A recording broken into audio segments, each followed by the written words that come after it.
Restaurante Okami y Ayuntamiento de Cómpeta patrocinan este programa. Muy buenas tardes, bienvenidos a Málaga TV, nuestro magazine de PTV, que hoy en su última edición semanal, los jueves, nos gusta pues siempre incorporar el espacio de un viaje a. Ese espacio lo hacemos realidad pues gracias a nuestro buen amigo y colaborador, nuestro experto en viajes, Francis Meléndez. Francis, ¿qué tal? Muy bien, gracias, Diego. Buenas tardes. Has visto ya que a través de nuestra pantalla ya estamos, bueno, en este caso en Marrakech, en el gran zoco de Marrakech, aquí ahora en la región de Tetuán, Tánger, Alucema. Bueno, un país que tenemos muy próximo y que todavía hay muchos malagueños que no conocen. Hemos decidido esta semana pues dedicar el espacio un viaje a Marruecos. Nos vamos a centrar en las principales ciudades, también en algún que otro paisaje idílico que nos ofrece este país y bueno, por la proximidad también de nuestra tierra con el norte de Marruecos lo tenemos relativamente sencillo, ¿no? A un salto. A la hora de transporte tenemos...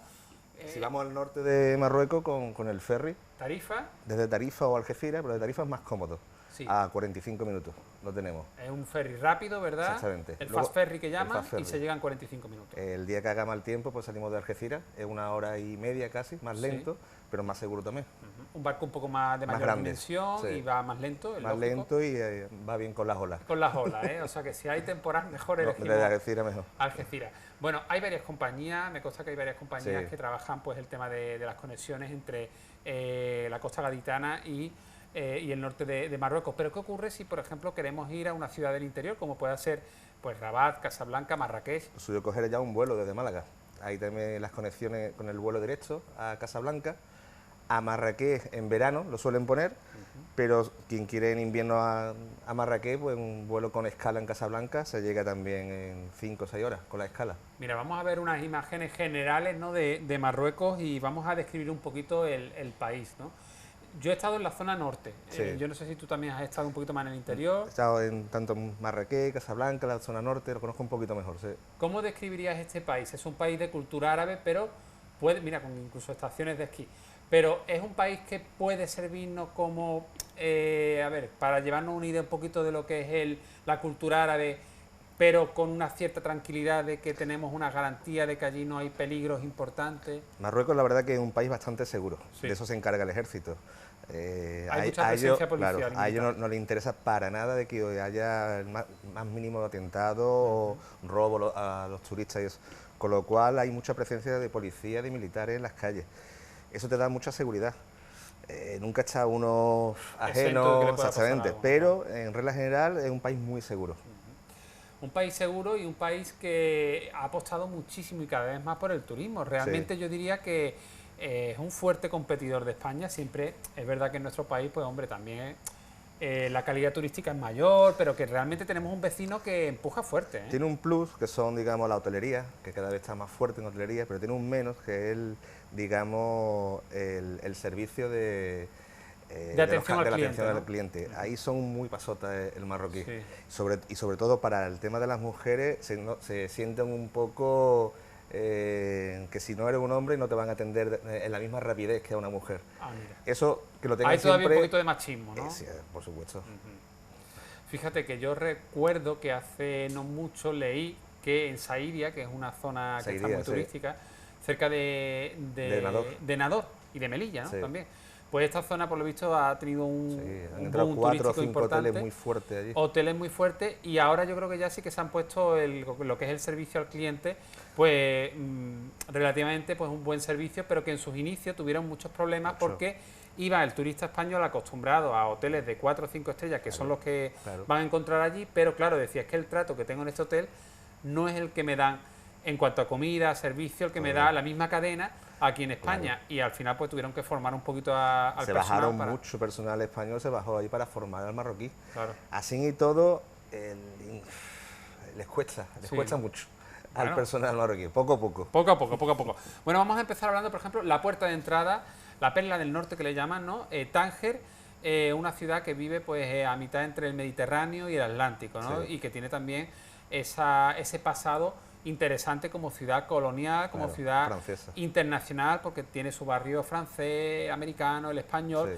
Fue una ciudad internacional en época, bueno, pues la época hablamos del protectorado español de Marruecos y todo esto, ¿no? Sí, todavía quien visita Tánger puede vivir ese contraste.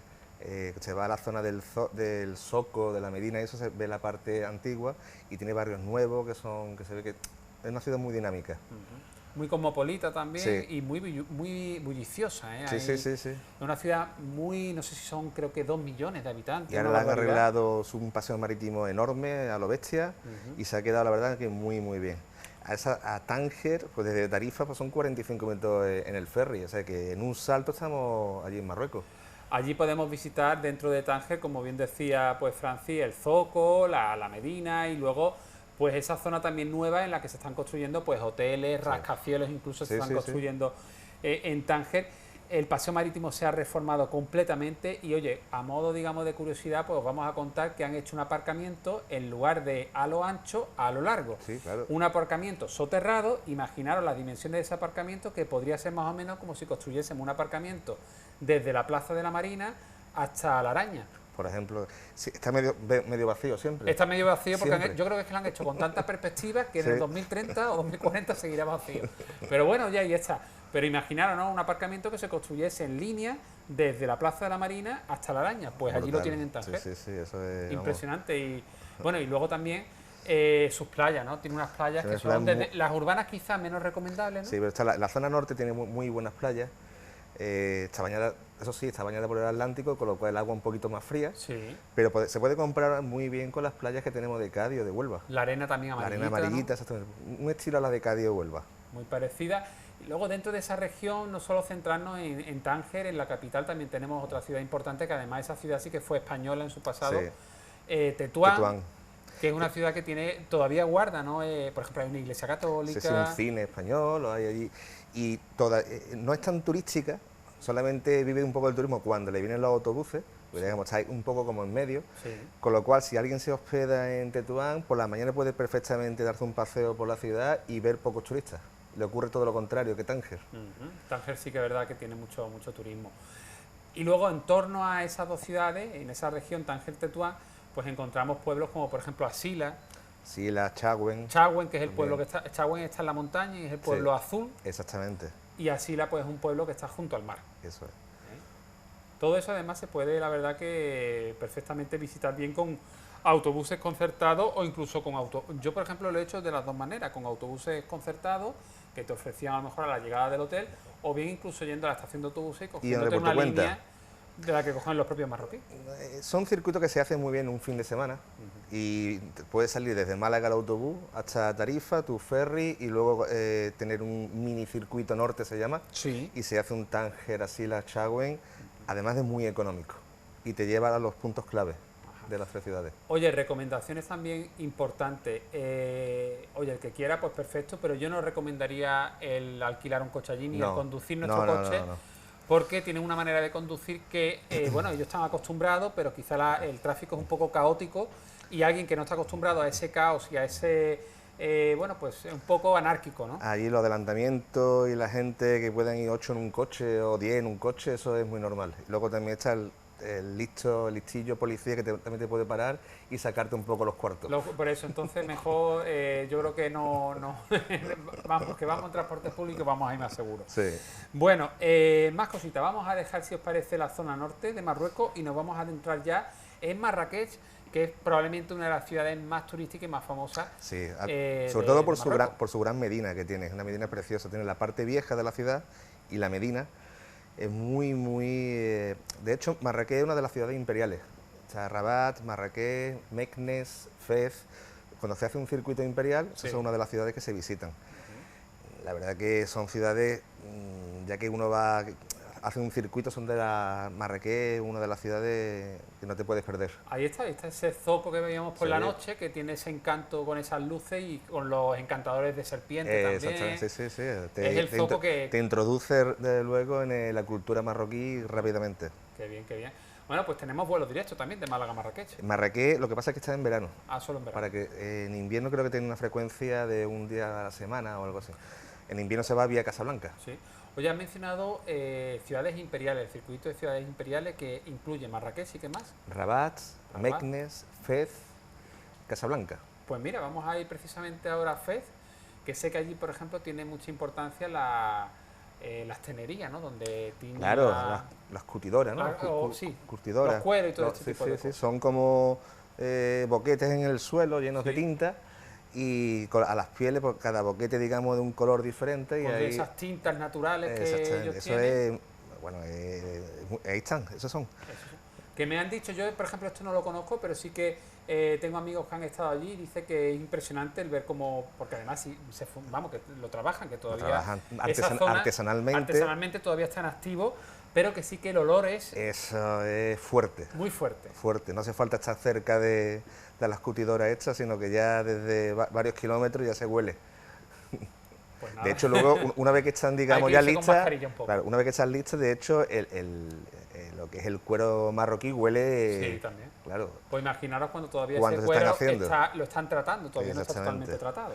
Pues cerca de donde están estas curtidoras, ahí están los mercadillos, donde te venden también después las pieles que han hecho y mucha artesanía.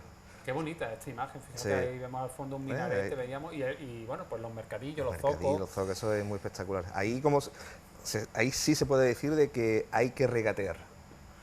Si te dicen 50, da 20. Están acostumbrados, es parte de la cultura. Siempre te van a intentar... Salvo en la comida, en los alimentos no hay que regatear, solo en las compras. En las compras de joyería, vestuario, todo ese tipo de cosas. Hay no sé si un mito o un dicho de que si te encuentras una tienda recién abierta por la mañana y entras a preguntar, puedes sacar productos muy baratos, porque como te vayas sin comprar, por lo visto, para el marroquí, como que le está dando mala suerte. Mala suerte para el resto de la jornada. Entonces, ahí le puedes sacar las cosas baratas. Sí, bueno, pues mira, oye, nos quedamos con ese truquillo porque podemos ahí sacar una ganga importante, claro. Ahí hay que ser avispado.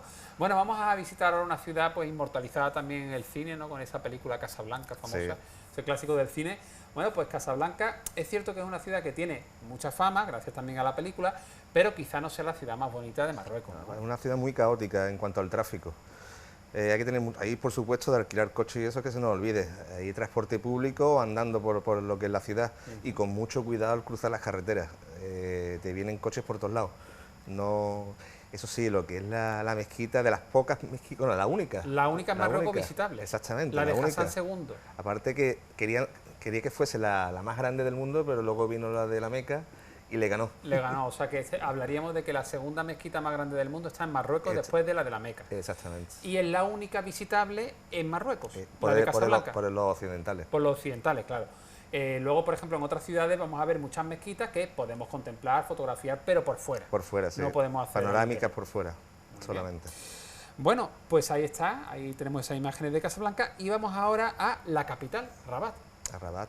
¿Cómo es Rabat? ¿Tú lo conoces? Sí, Rabat, bueno... También hay vuelo Málaga-Rabat, ¿no? No. No, Madrid tendría que ser. Sí, desde Madrid, de Málaga no. Rabat, aparte de tener también, pues, por supuesto, la cultura marroquí, es una ciudad un poquito más financiera y es donde están, digamos, los ministerios, donde... La capital administrativa, ¿no? Exactamente. Y ahí vemos, bueno, pues distintos enclaves, distintos puntos de la capital de Marruecos y hemos hablado también de consejos a la hora de cómo podemos acceder al país, bien en barco si vamos al norte o bien en avión. Si vamos desde Málaga, por ejemplo, pues teníamos vuelos directos, hemos dicho, Marrakech en verano y Casablanca durante todo el año. Si ya queremos ir a otra ciudad, Rabat, pues tendríamos que ir desde Madrid. Pero, o a Marrakech, luego coger un tren o un transporte público, a Rabat. No se tarda mucho, tiene buena conexión. Tiene buena conexión, ¿no?, entre esas ciudades. Pero, ¿qué podemos hablar, por ejemplo, de la gastronomía? Por supuesto, a mí yo soy muy dulcero, sí. El tema de los pastelitos marroquíes. Los dulces marroquíes, eso es exquisito, los pastelitos. Con muchos frutos secos, exactamente. Muy bueno. Vamos, te comen un buen plato de dulce, has comido, desde luego. No, y luego además que es que allí hay muchas confiterías o panaderías que hacen esos dulces que son muy laboriosos. Está el cuscús. Está el cuscús, efectivamente. Ahí lo que pasa es que para nosotros un poco más, si lo comemos como tradicionalmente lo comen ellos, que lo comen con las manos, nos da un poco de... Al turista le ponen el tenedor, ¿eh? Sí. Pero digo, si te introduce un poco la cultura y comes como ellos y te sientas en la mesa con ellos, todo el mundo metiendo la mano ahí. Sí. Te da un poquillo de repelús, ¿no? Bueno, más cositas. Bueno, sé que cuanto plato, aparte del cuscús, por ejemplo, bueno, tienen la jarira esa, que esa mesa sopa no me gusta, la verdad. No, a mí me pasa lo mismo. Es muy picante, sí. No. A mí el cuscús sí me gusta. Luego, por ejemplo, allí en los dátiles se ven muchos dátiles. Sí. Muchos dátiles. Dátil es para ellos, yo qué sé, un fruto seco... Muy consumido. Fundamental para toda su cocina. La pastela también. Sí. Que puede estar rellena de carne, de pollo, de carne menos de cerdo. Le echan de todo. Exactamente. Eso ya sabe que es un producto prohibido allí. Claro. Bueno, pues ahí está... Importante con el tema de la comida es nunca beber agua del grifo. Eso. Si no queremos tener un buen dolor de estómago. Y, bueno, el hielo, por supuesto, intentar de no pedir hielo, porque eso está todo hecho de agua del grifo. Eso es importante que lo digas y mira, es un consejo porque es verdad que si no lo dices... Al segundo día puede estar ya jodido, todas tus vacaciones van a joder. Entonces, el tema está que, por ejemplo, una simple ensalada, bueno, pues no pidáis una ensalada en un restaurante marroquí porque muy probablemente va a ser lavada con agua del grifo. Claro. Los estómagos suyos ya están habituados y están inmunizados. Pero nosotros no. Entonces, ¿qué ocurre? Que si tomamos ensalada y decimos, mira, si es que yo he bebido agua mineral, sí, pero es que la ensalada te la has tomado y estaba enjuagada con agua del grifo. Ahí pues hay bacterias y... Sí. Entonces todo, o bebidas refrigeradas que vienen ya cerradas y perfecto, botellas de agua que tú abras. Y no pedir ensalada ni fruta que se haya lavado con agua del grifo. Por lo demás, yo creo que es un país muy recomendable, ¿no? Muy recomendable, seguro. Luego tiene también el tema de la moneda, que es el dirham. Se puede ir perfectamente con el euro y te van a dar al cambio unos 10 dirham. Ellos siempre salen ganando porque realmente el cambio es sobre 12 dirham. Pero si tú lo cambias allí en un mercadillo, te lo cambian a 10. Un euro, 10 dirham. Es el cambio de ellos, pero si vas al banco son 12. Vale. Y bueno, yo sé que por ejemplo incluso cambian en los hoteles, ¿no? También cambian. El euro realmente... Y en cualquier comercio puedes pagar con euro. Ellos encantados de hacerte el cambio 10. Incluso al transporte, en el taxista. También, a los taxistas también le puedes pagar también. El euro funciona allí como si fuese su primera moneda. No solo en el norte, sino por ejemplo en otras ciudades también. En todas las ciudades. La verdad es que no tiene... Va a un pueblo, esto remoto, igual dice esto qué es, pero lo normal es... Oye, Francis, ya por último, de documentación, para ir a Marruecos... No hace falta visado. Pasaporte vigente con un mínimo de 6 meses de vigencia, desde el día que viaja. Muy bien. Con eso es suficiente, no hay que sacar ningún tipo de permiso ni nada. Pues yo creo que hemos hecho un recorrido así rápido pero intenso sobre este país, sobre Marruecos, y ya cada uno pues que elija el destino, si quiere más en el interior o si quiere como primera toma de contacto con la cultura árabe, pues nos quedaríamos en el norte de Marruecos, más cercano y también más cosmopolita, ¿no? Más occidental, dentro de que es cultura árabe, pero también más occidentalizado. Bueno, pues Francis, nos vemos la semana que viene para contactar contigo. ¿Cómo podemos hacer para incluso sugerirte destinos para hablar aquí en el programa? Un correo electrónico a viajesolletas@hotmail.es o atiendo perfectamente al correo. De hecho, me han dicho que te ha llegado un correo diciendo que por qué no hablamos de Extremadura, una extremeña que ve el programa. Pues vamos a hablar la semana que viene. Pues vamos a la semana que viene a hablar de Extremadura, destino elegido. Ya sabéis que vamos alternando destinos internacionales con... pues sitios que tenemos aquí en nuestro país bien bonito que podemos también visitar. La semana que viene entonces hablaremos de Mérida, de Cáceres, Badajoz, Trujillo, Guadalupe. Todo, claro. Bueno, una región muy recomendable, desde luego también. Francis, muchas gracias. Hasta la semana que viene. Diego.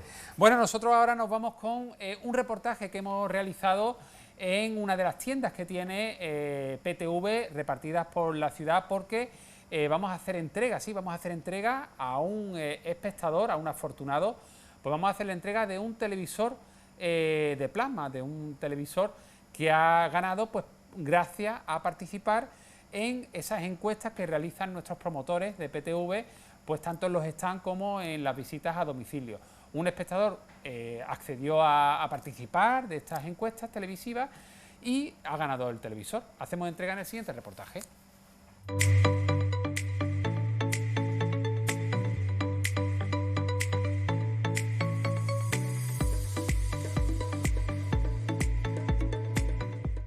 Estamos en la avenida Manuel Altolaguirre, aquí en Málaga capital, en el barrio de Las Delicias.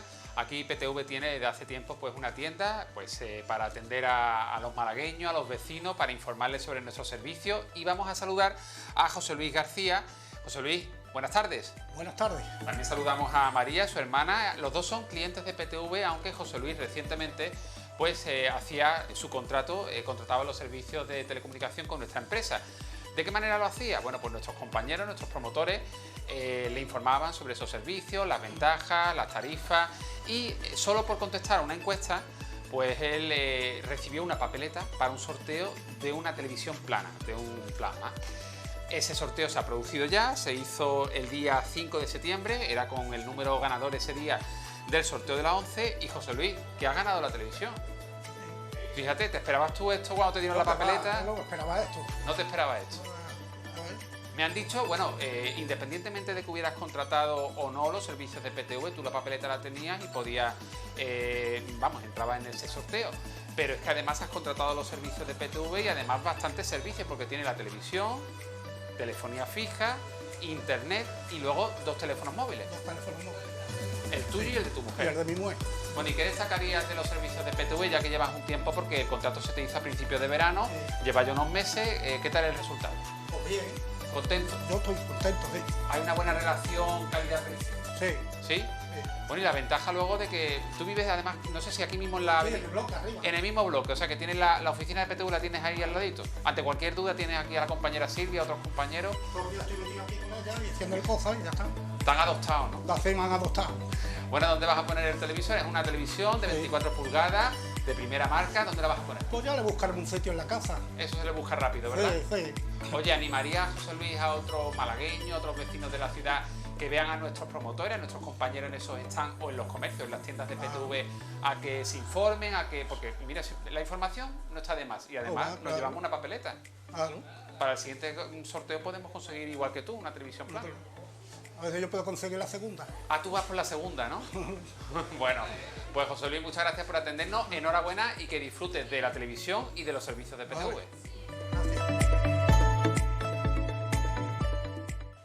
Buenas, mi nombre es Silvia Díaz, trabajo en PTV y yo animo a toda la gente que me esté viendo de que haga la encuesta con los compañeros que están en cada uno de un punto de stand, que gracias a esa encuesta regalamos una papeleta para un sorteo de una televisión plana y como veréis anteriormente al cliente que hace un par de meses se la ha hecho y le han regalado su televisión. Y animo a todo el mundo de que en cada punto que vea de stand, tenemos varios puntos también de tienda, de que nos visiten cada tienda que tenemos 5 puntos aquí en Málaga, una de ellas es esta, que está en Manuel Altolaguirre número 14, en el barrio de Las Delicias. Animo a todo el mundo, aquí damos información, tanto para contratar, también hacemos gestiones de que nuestros compañeros de la delegación principal, pues para los clientes que no se puedan desplazar para allá también lo hacemos aquí, hacemos entrega de tarjetas, cambio de titular, cuando hay un cambio de subrogación de titular también lo hacemos, con ampliaciones de internet. Aquí estamos para todos los clientes que quieran venir a visitarnos.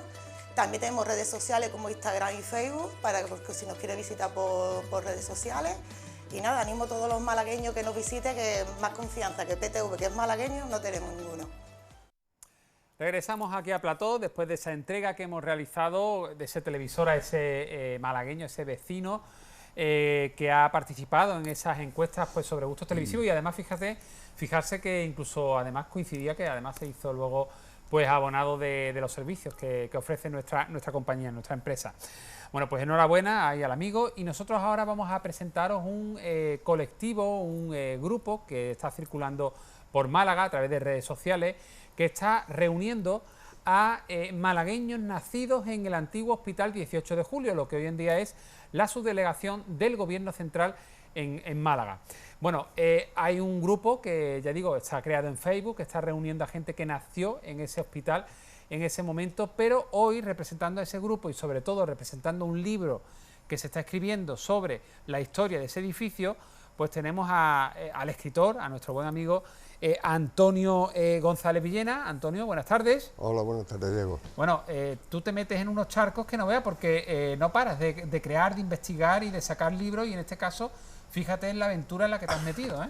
No tengo otra ya en puerta también parecida, sí, bueno. Es decir, cuando trabajaba y no tenía tiempo, estaba metido en los charcos. Ahora que estás jubilado ya, ¿no? Ahora fíjate, ahora no hay quien me pare. ¿Pero te está resultando muy complejo, muy complicado el contactar con gente nacida en ese hospital? Pues en un principio pensábamos que iba a ser algo más difícil, pero la verdad es que los meses que llevamos con el tema hay más de 800 personas que ya se han puesto en contacto con el grupo de Facebook. Sí, más de 800 malagueños y no malagueños que han nacido allí en el hospital. Que han nacido allí. Ten en cuenta que se calcula que en el 18 de julio nacieron unos 20.000 malagueños. Una pregunta, bueno, estamos viendo precisamente la portada del libro que va a ilustrar el trabajo de Antonio González Villena. Esa portada la ha hecho Gerardo García Caco, que lo tenemos ya aquí con nosotros. Sí. Buenas tardes, Gerardo. Muy buenas, ¿qué tal? Bueno, enhorabuena por el trabajo que ha realizado, porque pues sí, esa portada pues va a ilustrar ese trabajo, ese libro, que va a hablar sobre todo, ya no solo pues de anécdotas, de curiosidades, sino sobre todo de la historia en sí del edificio, ¿no? Sí, bueno. Del palacio, porque fue un palacio, ¿no? No. ¿No fue un palacio? El origen de la parcela fue un ventorrillo de carretera. Ah, la típica ventorrilla así que había el en la ventorrillo, carretera. el que valía por la mañana para el calibre de aguardiente del arriero, el bocadillo de del pescador y la guitarra y la gitanilla de noche para los señoritos. Pero eso fue luego también hotel, ¿no? De allí pasó a lo que fue el hotel Hernán Cortés, que empezó como cafetería, restaurante de cierto lujo y ampliando sin permiso y sin nada. No, ese ya es el edificio actual. Bueno, pero esta foto tiene su sí, tiempo, es del ¿no? principio, esa es del principio. Sí, bueno, el ventorrillo no lo tenemos en foto. Una arquitectura no, bastante el ventorrillo no, pero hay fotografías. Sí. No, la arquitectura, la verdad que es una arquitectura efectivamente interesante del edificio, ¿no? De Guerrero, ¿no? De Trancha. Claro. Del mismo arquitecto que, por ejemplo, el ayuntamiento. El ¿no? ayuntamiento. El Banco de España. La Casa Felizae.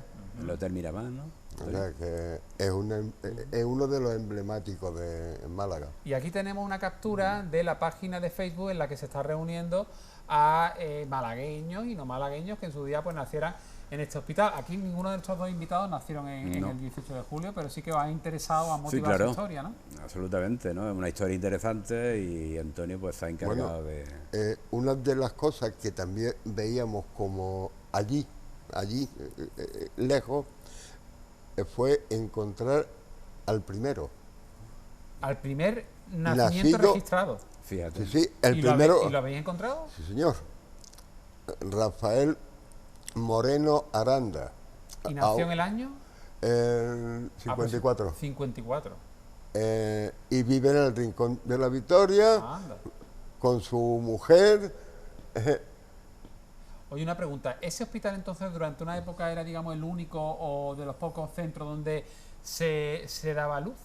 ¿O no había más? No, estaba el Hospital Civil también. ¿Ya existía el Hospital Civil? Sí, el Hospital Civil es el más antiguo de Málaga, de los que quedan en pie. Bien. Bueno, ¿y el uso de hotel cuántos años se prolongó? ¿Cuántos años estuvo ese edificio pues dando servicio de hostelería? Hasta el año 42, 43. Bueno, mira, en la página de Facebook que tiene este colectivo, sí, pues llama la atención, por ejemplo, esa fotografía de quirófano, ¿no? ¿Cómo era un quirófano de aquella época, no? Imagínate. Que me imagino que para esa época pues sería una... Lo más sofisticado. Lo más sofisticado, ¿no? Pero ¿era entonces un hospital público o privado? Público. El nombre inicial fue del generalísimo Franco, pero se aplicó a 18 de julio. Y por el día del alzamiento. Y ya el pueblo 18 de julio, aunque han intentado cambiarle el nombre, no había forma, 18 de julio. Y cronológicamente entonces hablamos que primero fue, no ese edificio, sino otro, me imagino, mucho más austero, más seguramente a lo mejor de una sola planta, el ventorrillo. De ahí... El ventorrillo era un chamizo. Es un chamizo. Eso se echa abajo. Eso desaparece porque era un chamizo dentro de un solar grande. Y luego se hace el hotel. Se hace primero el restaurante. El restaurante. Acá, un café-restaurante, y ese café-restaurante fue ampliando, que fueron varios edificios, que de eso no ha quedado constancia ninguna, de los distintos edificios. Y llega un momento en que está el Hernán Cortés en la esquina de fuera, y ya el nuevo edificio de el Miramar, el Caleta Palace, sí, por detrás. O sea, que llegan a convivir juntos el Hernán Cortés, el Hotel Hernán Cortés con el Caleta Palace. El Caleta Palace. Lo que es curiosidad es al final de la historia, ¿no? o del diseño urbanístico, porque al otro lado de ese arroyo pues tenemos, hoy en día sí que hay un hospital, el Parque San Antonio. El Parque San Antonio. Bueno, pues yo también quiero desde aquí saludar al CTI de la UMA, que nos ha dado permiso pues para proyectar aquí en nuestro programa unas imágenes de un vídeo que ellos hicieron con archivo fotográfico, alguna de las fotos además tuyas, que te mencionan en los títulos de crédito, sobre la historia de este edificio. Así que podemos seguir hablando, claro, compañeros de este antiguo Hospital 18 de Julio, hoy subdelegación del Gobierno Central, con imágenes facilitadas de ese vídeo, como digo, de la historia de este edificio. Imagen, ahí lo tenemos, en la caleta, ¿no? Pone ahí el subtítulo. La caleta es por la zona. El edificio cuenta su historia, creo que es el subtítulo. Bueno, estamos viendo los planos. Ese es un plano que la UMA lo vio por primera vez cuando se montó el vídeo ese. Oye, ¿y sabéis el motivo por el que cesó el uso hospitalario del edificio? Por abandono. Por abandono. ¿Y el del hotel? ¿Por qué cesó primero el uso hotelero? El del hotel, pues yo pienso que sería posiblemente por cuestiones políticas. Ten en cuenta que durante el periodo de guerra, sí, el hotel sirvió como trampolín para quitar gente del medio. ¿En qué sentido? A ver. No tengo ni idea. A ver, Antonio. Pues mira, cuando estaba la República aquí, pues señores que estaban en peligro con la República se refugiaban en el hotel. De escondite. Se refugiaban en el hotel, llegaba un barco, lo recogía y se lo llevaba. Y cuando entraron los nacionales, pues se hizo lo mismo con los republicanos que habían quedado. Y de eso el que más nos ha informado ha sido el falso embajador de México. Fíjate que estuvimos hablando ayer o antes de ayer, ayer creo que fue, no, el martes con Antonio Nadal, que ha escrito el libro De pronto una guerra o De repente una guerra. Y habla del cónsul honorario de México aquí en Málaga y en el Protectorado Español de Marruecos también. También estuvo algún tiempo. Fue cónsul honorario. Él no era cónsul. ¿No era diplomático tampoco? El que era cónsul era el padre, y a la muerte del padre... Porfirio, hablamos de Porfirio. De Porfirio. Y a la muerte del padre, él se autonombró embajador, y no era embajador. De hecho, cuando las protestas llegaron a Madrid, de que aquí no había embajador en Málaga, sí, se descubrió toda la trama y tuvo que hacer él también que salir corriendo de allí. Y lo que le atribuyen a él de que es el Hitler de aquí, ¿eso es cierto o no es cierto? Sí, eso sí. Desde mi punto de vista en la historia, sí. Él entonces ayudó a refugiar a los dos. A los dos bandos. A los dos bandos. A los dos bandos. Bueno. Mira, estamos viendo más imágenes, más fotografías. Esos son los jardines. Ve el edificio que hay a la derecha, en Hernán Cortés. Bueno, y la gente que se está poniendo en contacto a través de esta plataforma que habéis creado, de esta página de Facebook, ¿qué os comentan? Había una cierta, no sé, nostalgia de lo que fue ese edificio. Es verdad que yo recuerdo de pequeño haber pasado por allí, por el paseo Miramar, ¿no? Es el paseo la Caleta. Bueno, paseo Redi, pasa todo. Y haber visto durante mucho... Y haberlo visto abandonado. Abandonado, claro. Abandonado. Yo lo recuerdo de crío bastante deteriorado. Deteriorado, y decíamos, qué bonito edificio, sin embargo, que no se le dé un uso. Sí. Suerte que al final el museo del Palacio de la Aduana, que sirvió de museo de Bellas Artes y arqueológico, hizo que se tuviera que buscar una sede para la subdelegación del gobierno y eso quizás fue lo que lo salvó de alguna forma. Claro, de que no se hubiese a lo mejor especulado, incluso a lo mejor transformado en viviendas o... Posiblemente sería un edificio de lujo hoy en día. Siempre al ser sede institucional, bueno, pues se preserva. Se habrán destruido en la zona, ¿no? Además, al que se ha conservado íntegramente el edificio, que hay muchísimas dependencias que todavía guardan las baldosas originales. Bueno, por esa zona está la famosa esta que se ha hablado mucho, Villamaya, ¿no? ¿O no exactamente ahí? ¿no? Exactamente. ¿Villamaya por dónde está? Villamaya está más donde está la parada de los autobuses, la terminal. ¿En el Muelle Heredia? No. Las cocheras de los autobuses en el Palo. Ah, en el Palo, vale. Allí cerca. Donde estaba el cuartel de la Guardia Civil. Sí. En la calle que sube. Ah, bien. Muy bien. Bueno, pues mira, fíjate. Esto es la reforma ya de hotel a hospital. Curiosamente... Entiendo que ahí fue ya el gobierno de la época el que se hace cargo de ese edificio, no sé si expropiándolo o comprándolo. Cuando se transformó, cuando pasó de hotel a hospital público. Cuando pasó de hotel a hospital público fue una compra. Una compra que le hacen al empresario de turno. Que yo tengo la copia de los registros de la propiedad. Y el tema de solo era, bueno, me imagino que un hospital no solo para ir a parir, para dar a luz, sino tendría otras especialidades, ¿no? También, ¿no? Hospital general. Allí había traumatología, odontología, ginecología, había toda, era un hospital completo. Y era un poco para complementar al hospital civil, para dar servicio a otra parte de la ciudad. Para dar un hospital completo, para dar otra. No existía otro por la zona. Que lo de allá no, allí no había nada. Lo más próximo que había era una casa de socorro en el Palo y la casa de socorro del Hospital Noble. Ajá, bueno. Oye, me gustaría, pues, compañeros, si podéis poner otra vez la portada del que va a ser el... ¿Cómo se va a llamar el libro? El título del libro va a ser 100 años de historia viva. Bueno, pues vamos a preguntarle a Gerardo cómo ha sido la creación de esta portada, que cuando se edite el libro, pues la vamos a ver dando ahí presentación a ese trabajo. Antonio me comentó la idea, me gustó. Y bueno, pues ya desarrollé el dibujo, pues, digamos, copiando la arquitectura tan innovadora que tenía en su época y inventándome un poco, pues... El entorno, que el entorno ha cambiado, claro. De aquella época, ¿no? La gente caminando, los carros, los camiones antiguos, en fin. ¿Tenemos fecha ya para el libro, Antonio? ¿Cuándo puede salir? El libro está en imprenta, que ¿Está ya en imprenta? Me han dicho que está terminado, pero como estamos con situaciones políticas un poco raras, pues ahí andamos.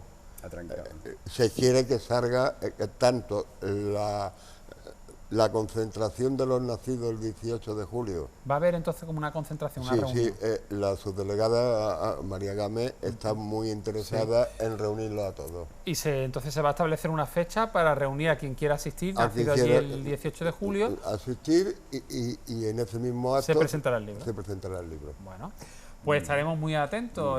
Muchas gracias a los dos por venir al programa, Gerardo, Antonio.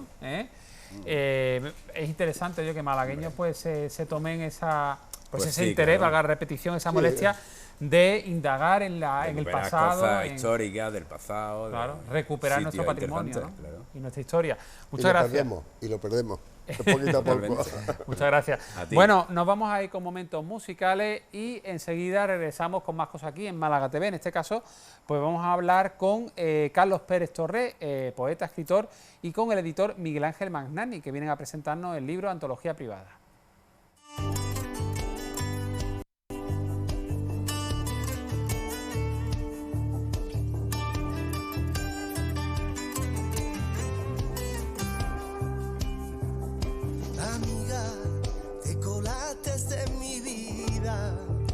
Descalza y de puntilla, sin apenas hacer ruido. Ahora tú me dices que te vas y que arrojas la toalla y yo ya no entiendo nada. Dice que es lo que hago yo ahora, si salgo por la noche, tarde ya deshora. Pasa por tu cabeza, tú dime niña lo que piensas.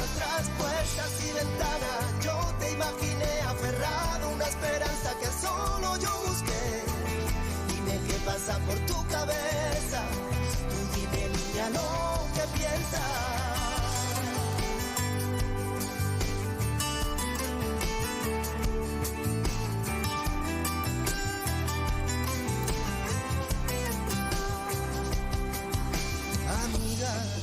Yo sé que no fui perfecto, pero siempre fui sincero. Tú no me taches de embustero y deseo que cumpla todos tus sueños, aunque yo no sea uno de ellos. No te guardo ningún rencor. Y ahora que me falta hasta tu corazón, y dime qué es lo que hago yo ahora, si salgo por la noche, tarde ya deshora. Dime qué pasa por tu cabeza, tú dime niña lo que piensas. Tras puertas y ventanas yo te imaginé aferrado a una esperanza que solo yo busqué. Dime qué pasa por tu cabeza, a lo que piensa. Ahora vas así sin más, desordenando los cajones de mi vida, sin preguntas ni respuestas, marcas un punto y final. Yo no sé qué hacer, no sé dónde ir, mire donde mire, todo lo veo gris. Dime qué es lo que hago yo ahora. Pasa por tu cabeza, tú dime niña lo que piensas. Tras puertas y ventanas yo te imaginé aferrado a una esperanza que solo yo busqué. Dime qué pasa por tu cabeza, dime niña lo que piensas.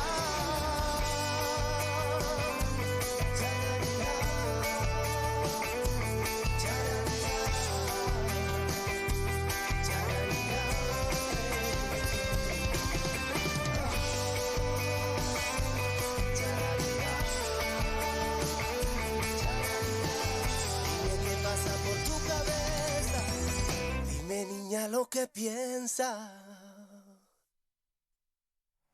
Pues tras este videoclip vamos a recibir a los siguientes invitados del programa de hoy, porque vienen a presentarnos este trabajo, esta antología privada, una recopilación de la mejor poesía de Carlos Pérez Torre, que lo tenemos ya aquí con nosotros. Carlos, muy buenas tardes. Muy buenas tardes. Bueno, enhorabuena, porque este trabajo sé que para ti es muy importante, tiene un significado especial y ahora explicaremos a nuestros espectadores el porqué.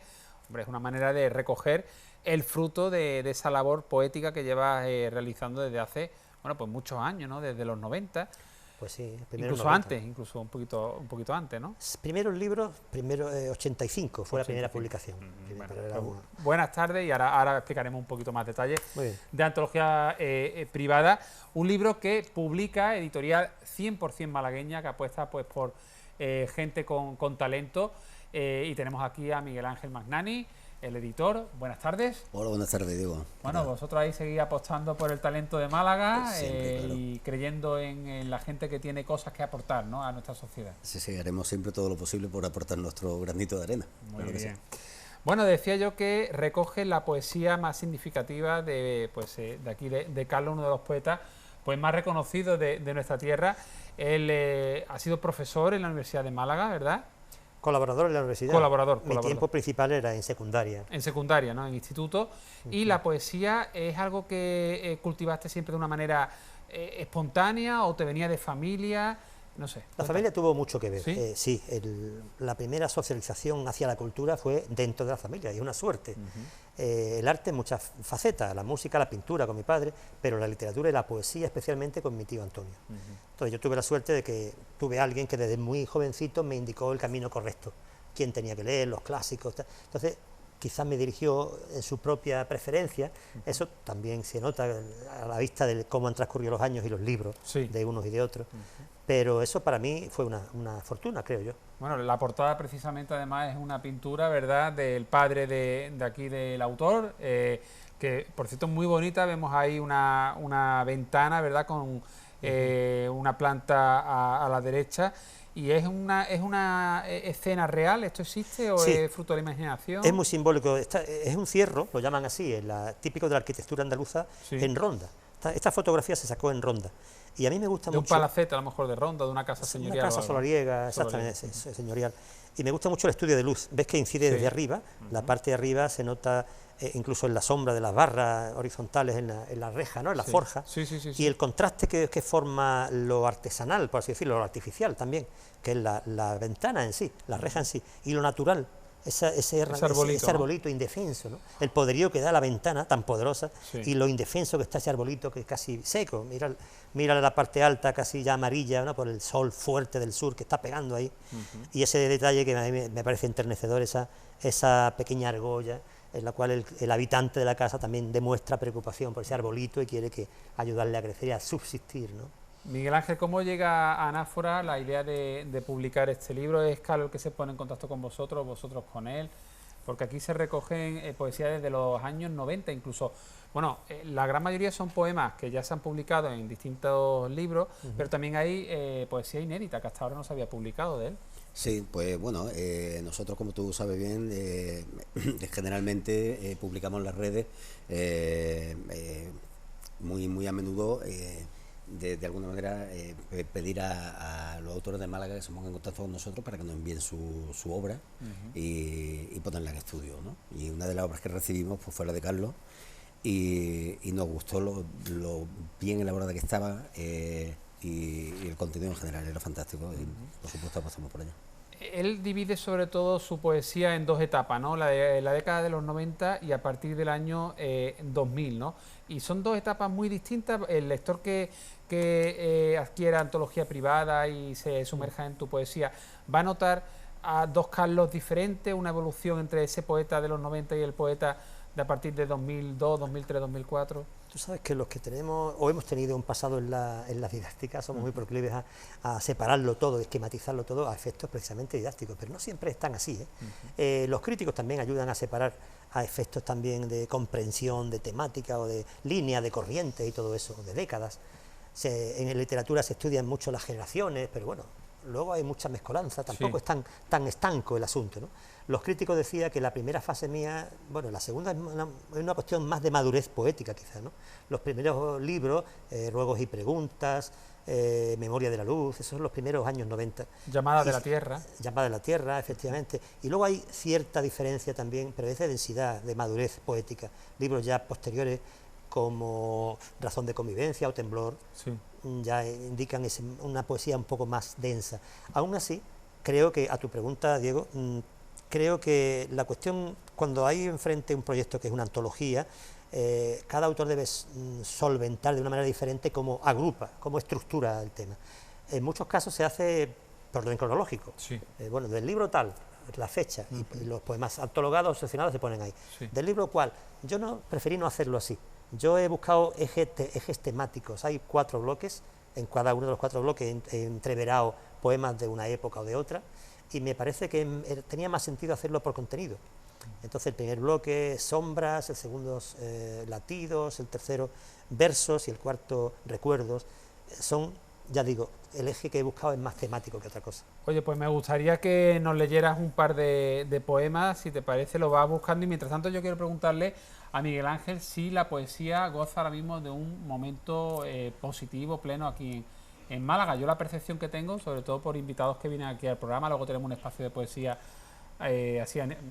con una periodicidad mensual, que creo que hay muchas reuniones poéticas, muchos círculos poéticos, alguna poesía a lo mejor un poquito más amateur y otros pues profesionales ya un poquito más, o poetas más experimentados, pero creo que si hace años la poesía se veía como algo elitista, como algo para un círculo muy un reducto, ¿no?, de la sociedad.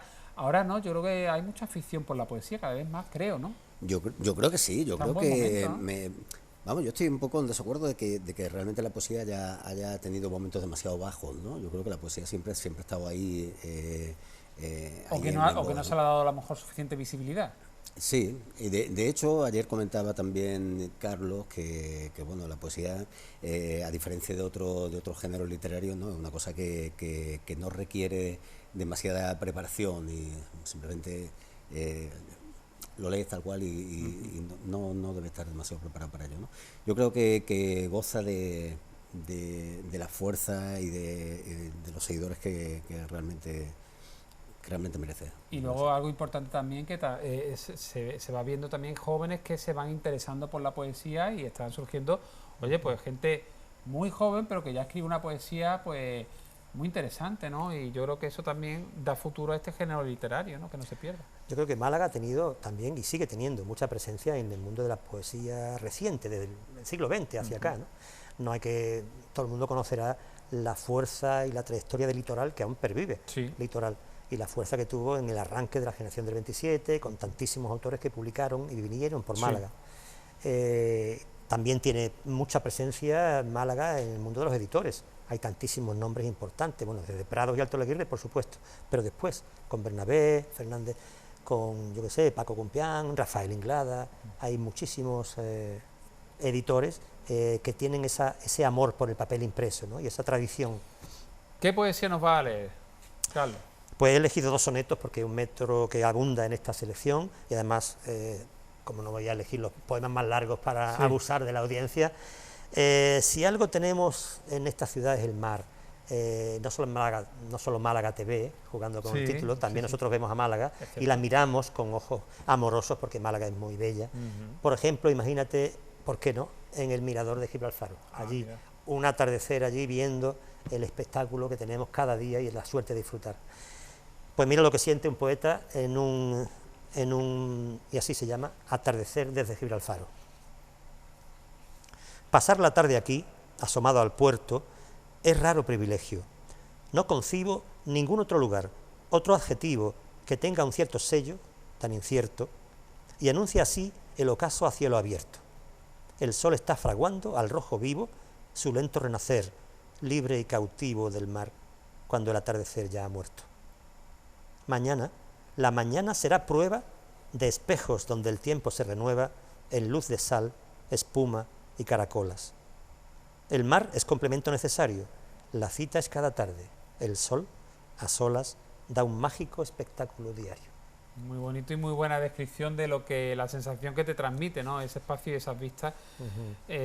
Yo, fíjate, la verdad que creo que los malagueños tenemos que buscar esos rinconcitos que están y que son a lo mejor más conocidos por los turistas que por los propios malagueños. Hay sitios que evidentemente son muy emblemáticos, los conocemos todos, pero hay un parque que seguramente habréis estado, a lo mejor, el Parque del Morlaco, ¿habéis estado alguna vez? Sí.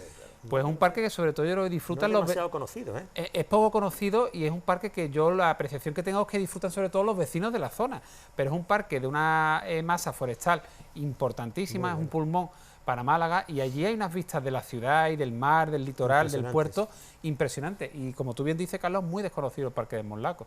Y son esos rinconcitos que tiene Málaga y a Málaga también hay que verla desde arriba. Precisamente por eso la poesía es un mundo introspectivo, uno mira hacia adentro de uno mismo y se escanea un poco por dentro, pero también he querido reservar uno de los bloques para mirar hacia afuera, para mirar esos rincones que tú dices, por eso elegí este soneto del atardecer de Gibraltar. El otro que me pide, en cambio, pues vamos a centrarnos en la esfera amorosa. Otro soneto se titula Rastreo y latido. A veces, cuando estás desprevenida, me siento un poco espía de tus gestos, y es como si buscara en ellos restos de luz y cicatriz para mi herida. Incluso al respirar, si estás dormida y están mis 6 sentidos predispuestos, descubro pistas, signos manifiestos, promesas de amorosa acometida. Hoy no puedo explicarlo de otro modo. Cabalga el corazón, se me hincha el pecho y todo se me ofrece o se me alcanza. Envuelto en sombras, se me aclara todo. Parezco un cazador que está al acecho de un último resquicio de esperanza. Muy bien, también. Oye, pues un libro muy interesante y además vemos poesías con temas diferentes, con diversas temáticas y una también retrospectiva de toda tu poesía, incluyendo además, como decíamos, poemas inéditos. Bueno, yo quiero desde aquí también ya y hacerlo en directo aquí en vivo, que aparte de Editorial Anáfora, aparte de publicar libros como Antología Privada o, por ejemplo, el libro que ha escrito Carlos Bao, ¿no?, la última publicación del actor Carlos Bao, Amores Suspenso y otros aprobados con chuleta, ¿no? Ellos también hacen la revista Talentos de Málaga, que es una revista bimestral gratuita, en la que se habla de cultura, se entrevista a gente que tiene que ver con la cultura, con la comunicación, y celebráis vuestro tercer aniversario, 3 años ya ahí al pie del cañón. Correcto, sí. Una apuesta además arriesgada y... Muy arriesgada. Muy arriesgada. Una verdadera locura, ¿no? Pero una locura fantástica, ¿no? Lo celebramos ahora este mes de noviembre, cumplimos el tercer aniversario y bueno, con más ilusión si cabe que cuando comenzamos, ¿no? Adelante siempre. Bueno, pues Miguel Ángel Magnani... Perdóname, Diego, antes de nada, recordarle a los telespectadores que tenemos la presentación. Es cierto, es verdad. El próximo miércoles. El miércoles de la semana que viene, ¿a qué hora? Día 2, a las 8 de la tarde, en el Ateneo de Málaga. Ateneo de Málaga, Plaza de la Constitución, bueno, calle Compañía, Plaza de la Constitución, el miércoles de la semana que viene a las... Día 2, a las 8 de la tarde. A las 8 de la tarde. Eso es. Muy bien. Bueno, pues Miguel Ángel Magnani y Carlos Pérez Torres, muchas gracias por visitar nuestro programa y que nos veamos más veces por aquí, con cosas tan positivas como esta. Gracias a ti por invitarme. Muchas gracias. Gracias, Diego. Bueno, nos vamos con un poquito de música y enseguida abrimos nuestro debate de qué parte estás. Hoy además nos planteamos publicidad, compañeros. Sí, pues entonces nos vamos a un alto en el camino para la publicidad y regresamos rápidamente con el debate de qué parte estás. Hoy nos planteamos la siguiente cuestión. ¿Es positivo o no tanto la libertad total a la hora de elegir centro escolar para nuestros hijos? De eso vamos a debatir con nuestros colaboradores, un tema además muy peliagudo, enseguida aquí en Málaga TV.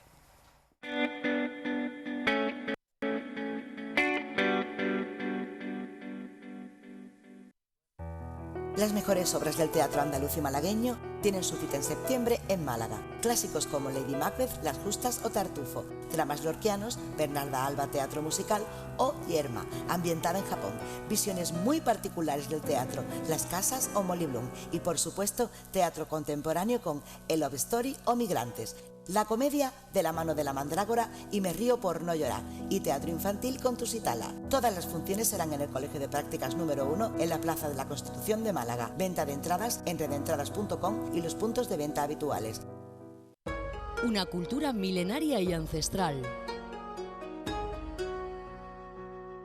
Rica en tradiciones. La tierra del sol naciente.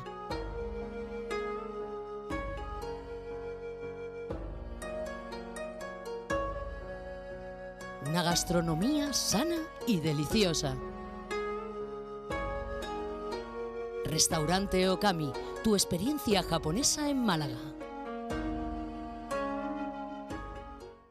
En la Axarquía, junto al Parque Natural de Sierra Tejeda Almíjara, se alza Cómpeta, destino turístico internacional con un casco urbano típicamente andaluz de calles estrechas, plazas y rincones pintorescos. Conoce su iglesia de Nuestra Señora de la Asunción y visita el Museo de Artes y Costumbres, así como el Museo del Traje. Rutas de senderismo. Disfruta en sus restaurantes y comercios tradicionales donde degustar o adquirir su vino local. Cómpeta. Ven y asómate.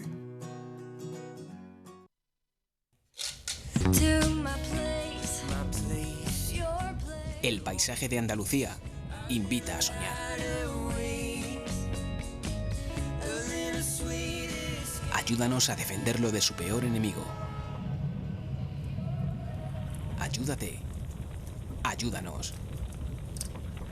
El fuego hace cenizas tus sueños. Si ves llamas, llama. Junta de Andalucía. Muchos creen que todos los mangos vienen de ultramar, pero aquí cada año millones de mangos maduran en su rama. Y solo cuando cada mango está hecho todo un mango, con sus propiedades y sabor óptimos, es recogido y reconocido por esta etiqueta. Así sabrás que es de aquí, es de temporada y está... ¡Wow! Mango Drops, el mango más mango.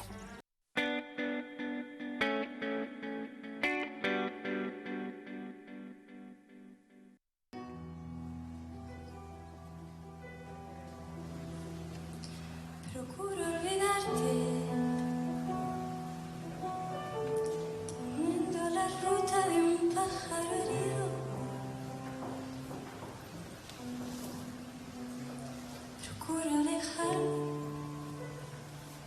de aquellos lugares donde nos quisimos. Me enredo en amores sin ganas ni fuerzas por ver si te olvido.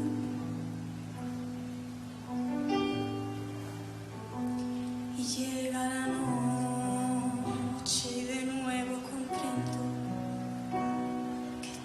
bebecito.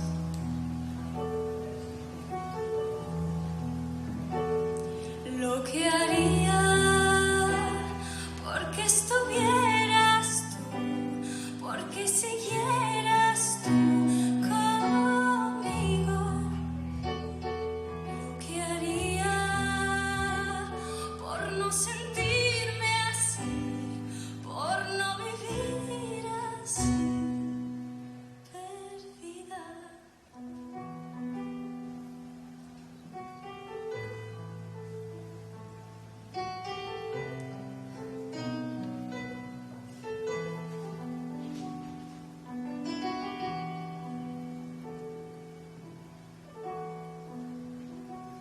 Procuro olvidarte,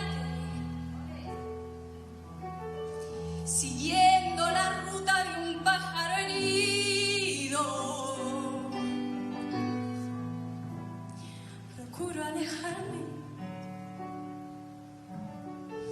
de aquellos lugares donde nos quisimos. Me enredo en amores sin ganas ni fuerzas por ver si te olvido.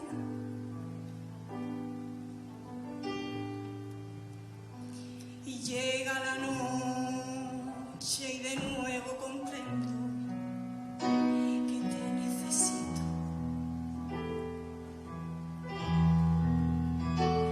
Lo que haría porque estuvieras tú, porque siguieras tú conmigo.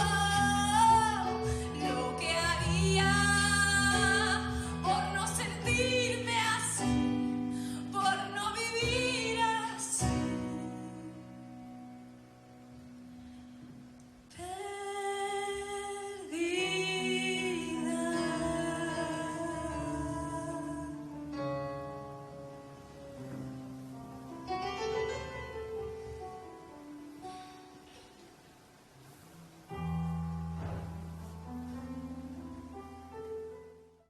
Regresamos aquí a Plató, seguimos en Málaga TV y en los últimos, pues miramos el reloj, 25 minutos nos resta para despedir el programa de hoy. Pues en estos últimos 25 minutos abrimos el espacio de debate de los jueves en nuestro magazine ¿De qué parte estás? Bueno, hoy, esta semana, vamos a hablar de un tema que viene coleando en estos últimos meses, que incluso se convirtió en una promesa o venía incluido en las promesas del Partido Popular, el partido actualmente en gobierno aquí en Andalucía, de la libertad de elección del centro escolar. El cambiar también esos requisitos y esos baremos, en fin, una libertad total para los progenitores de los chicos en edad escolar, pues para elegir el centro que deseasen, fuera público, fuera concertado, sin tener en cuenta pues el ámbito geográfico en el que se encuentra el domicilio familiar. De este tema, si es apropiado o no esta idea, esta iniciativa, y pues vamos a debatir con nuestros colaboradores.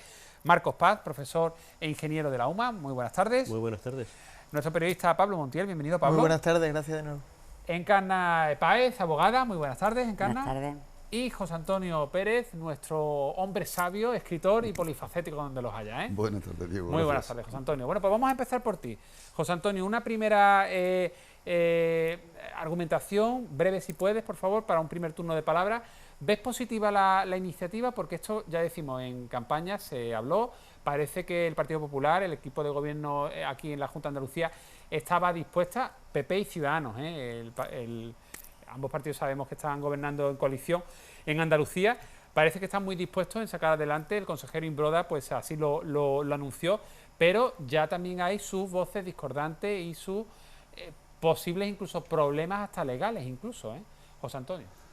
Bueno, yo no sé exactamente el alcance, porque me imagino que esto viene del desarrollo incluso de la LOMCE en su momento, que ya preveía la libre elección.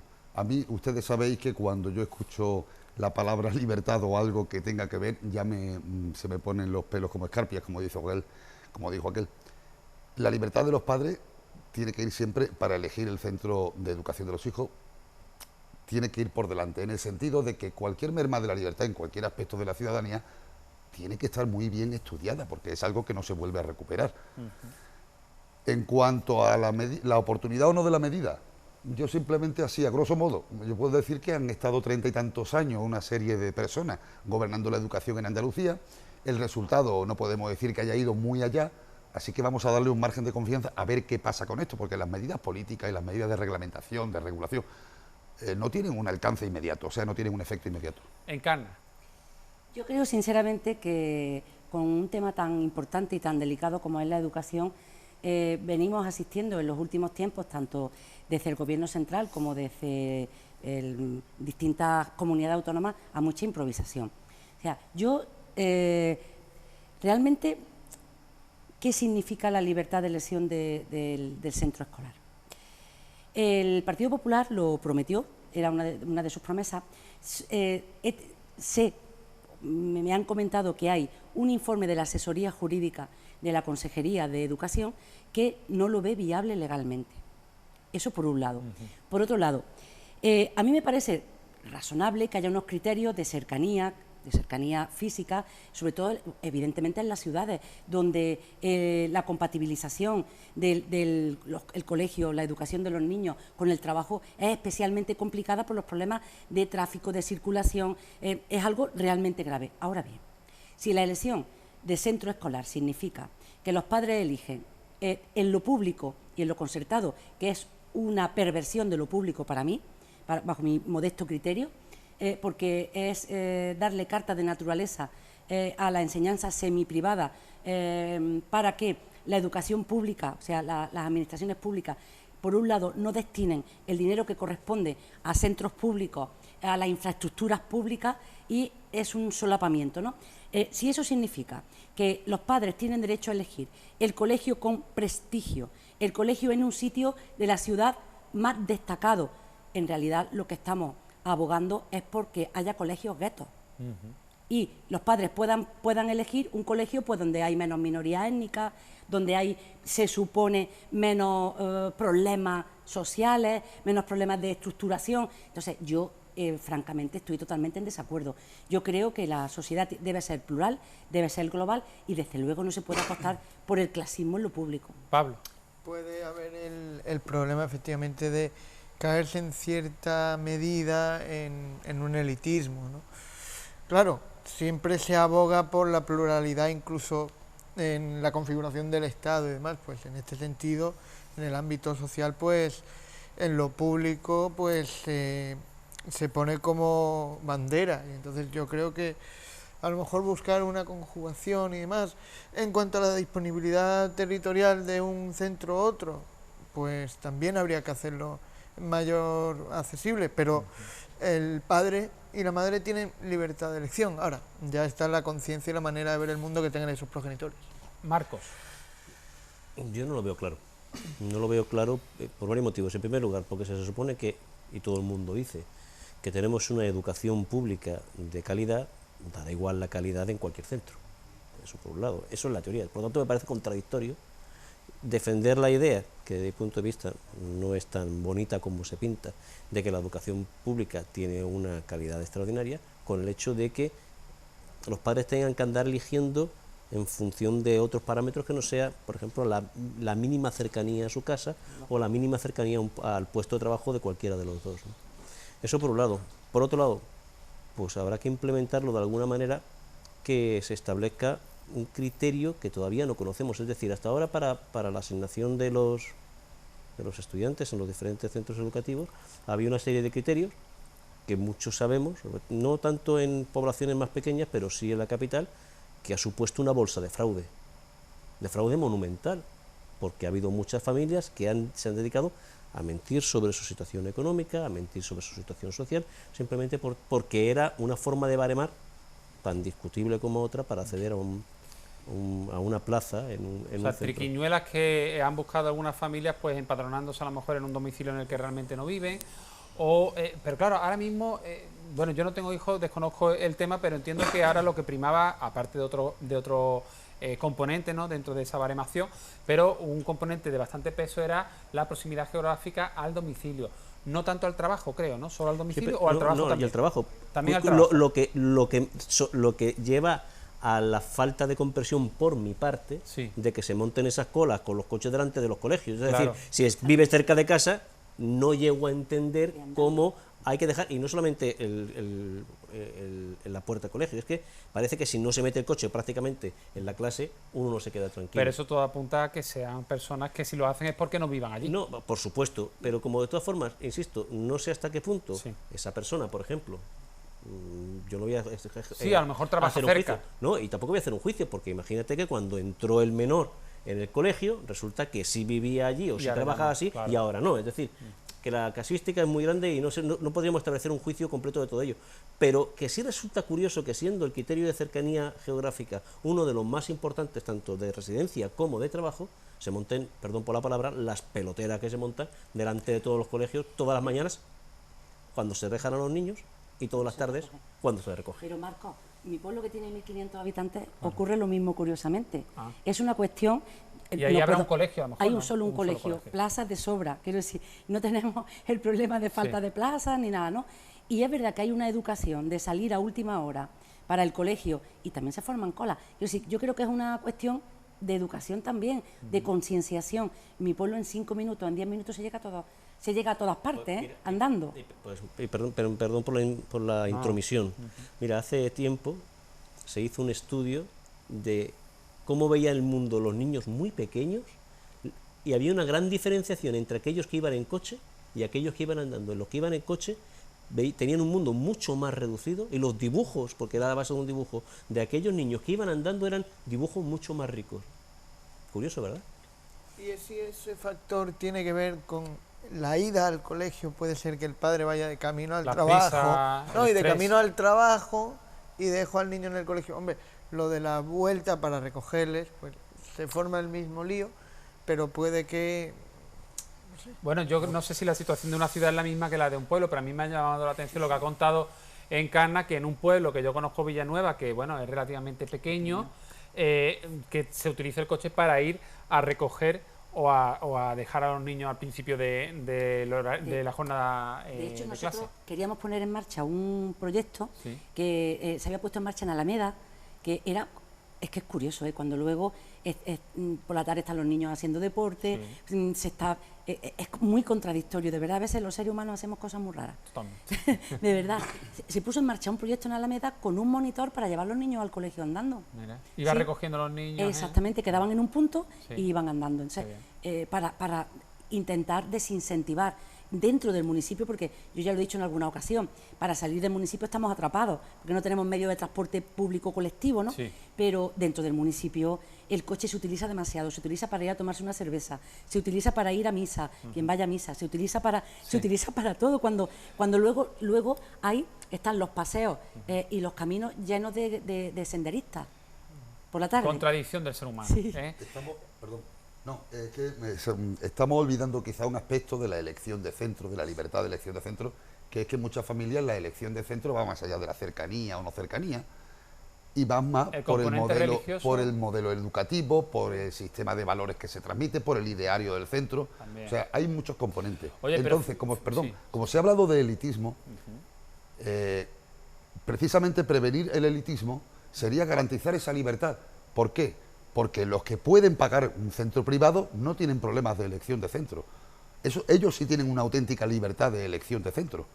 Entonces, como la educación privada absoluta está ahí, lo que tenemos que hacer es que esa misma libertad de elección pueda ser trasladada al ciudadano. La educación privada, que es muy respetable, que la quiera y pueda pagar, pero aquí en Málaga, por lo menos en Málaga, no hablo de la costa, en Málaga capital, colegios privados, ¿cuántos hay? ¿Uno, dos? Dos colegios. La mayoría son públicos o concertados.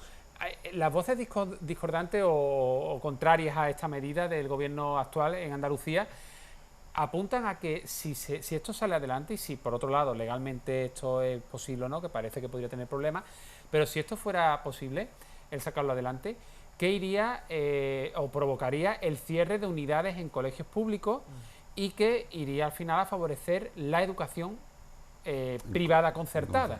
Totalmente. Yo estoy totalmente de acuerdo con ese planteamiento.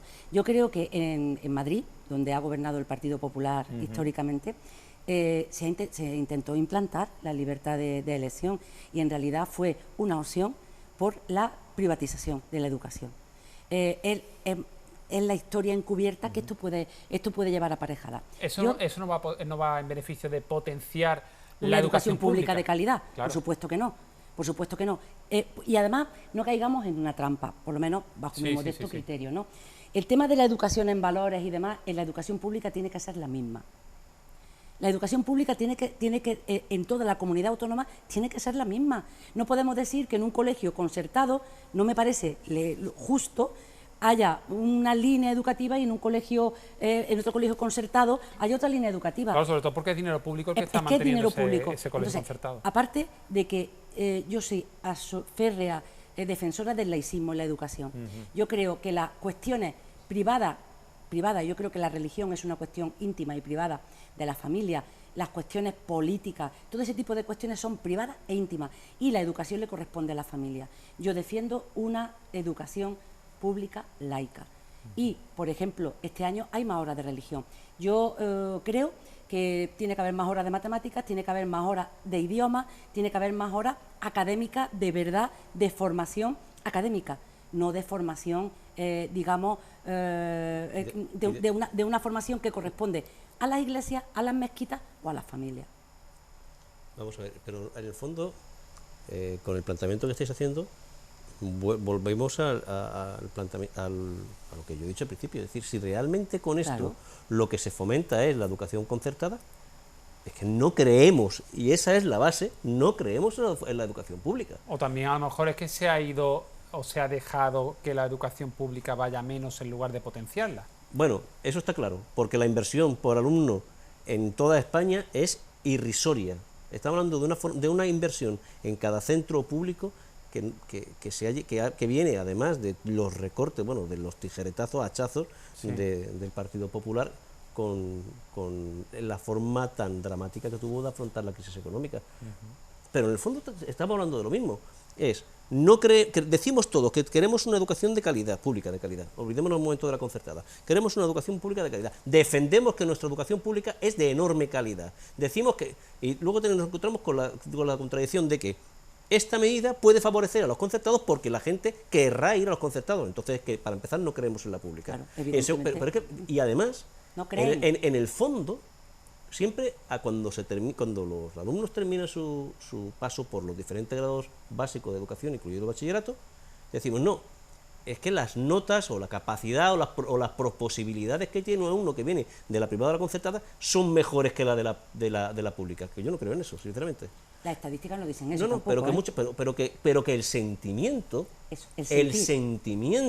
la argumentación, es que, claro, es que estudiaron en una escuela privada, pero no estamos diciendo que tenemos una educación pública de calidad, no estamos diciendo que queremos una educación pública de calidad, y en el fondo nuestros propios hechos nos llevan a decir que ni creemos en la educación pública, ahora en general. Eso es una realidad, yo creo, lo que estás diciendo, pero es muy triste, es una pena. Yo te hablo desde una persona, que yo he estudiado todo, el colegio, instituto y la facultad pública. Pero fíjate, el hecho de que haya colegios concertados, como bien dice Encarna, no deja de ser una demostración del fracaso de la educación pública. Totalmente. ¿Por qué?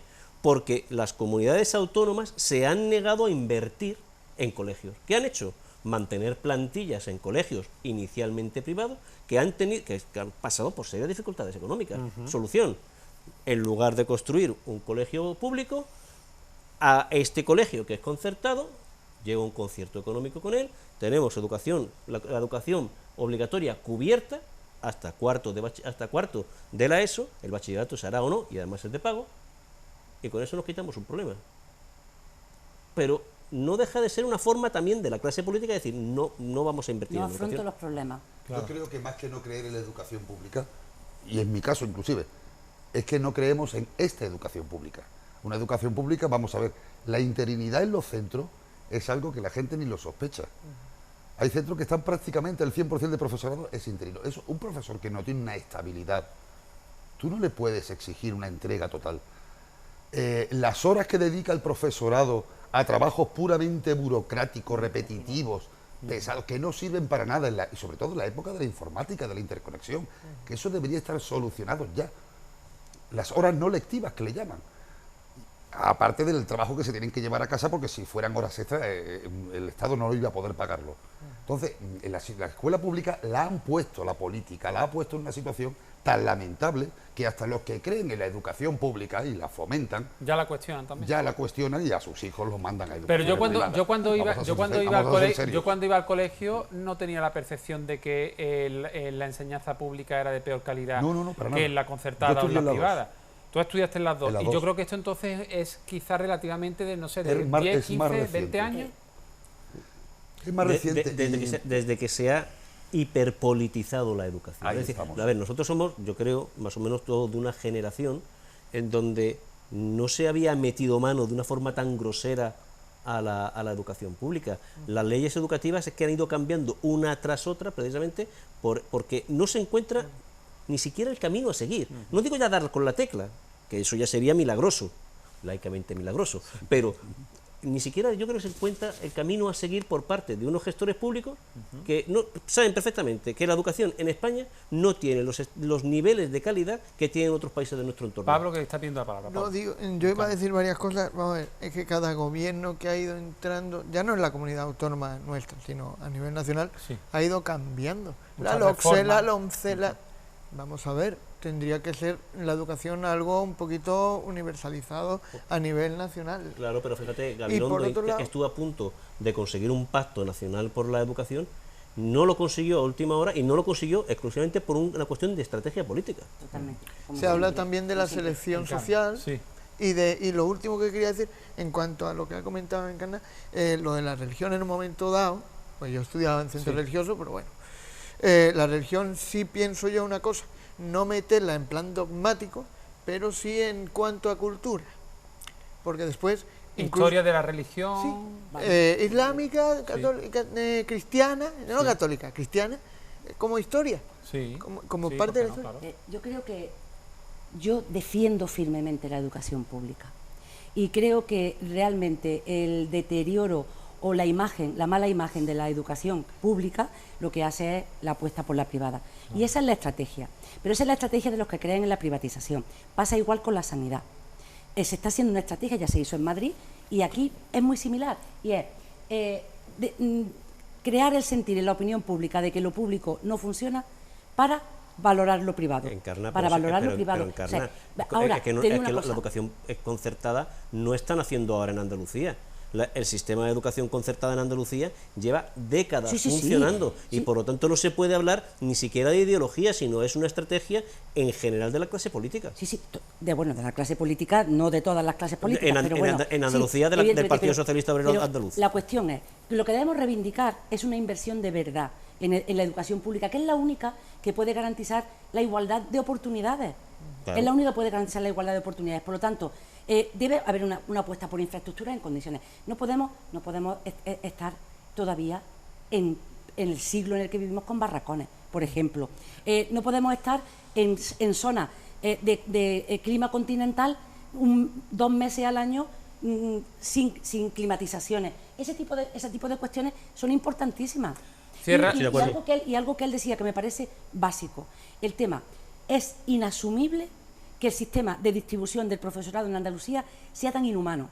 O sea, alguien que está esperando una asignación un año no puede irse a Huelva con una familia, una desestructuración. Quiero decir, no se está apostando. Y otra cosa, se están ahorrando administrativos, porque el programa Séneca y toda la labor administrativa que tú comentabas tienen que ser por administrativos que se contraten desde la administración, no por el profesorado, porque le está quitando tiempo y energía. Claro. Y no, de verdad, y realmente no debería de ser su cometido. Yo solo quería apuntar, como se ha comentado que la educación, que la religión absoluta es un tema absolutamente privado y personal. Estoy de acuerdo hasta cierto punto.